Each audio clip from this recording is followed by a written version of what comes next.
एक बार एक व्यक्ति ने भगवान से पूछा कि भगवान बताइए कि मेरे भाग में कितना धन लिखा है।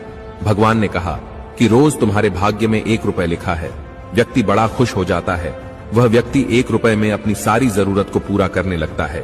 उसके सुख और सादगी भरे जीवन को देखकर उसके दोस्त ने अपनी बहन की शादी उससे करी, जिसकी वजह से उसको 1 रुपए की जगह 11 रुपए मिलने लगे।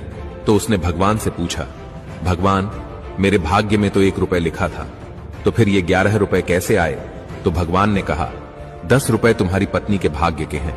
कुछ दिन बाद उसके घर में बच्चा पैदा होता है, जिसके वजह से उसको अब 31 रुपए मिलने लगे।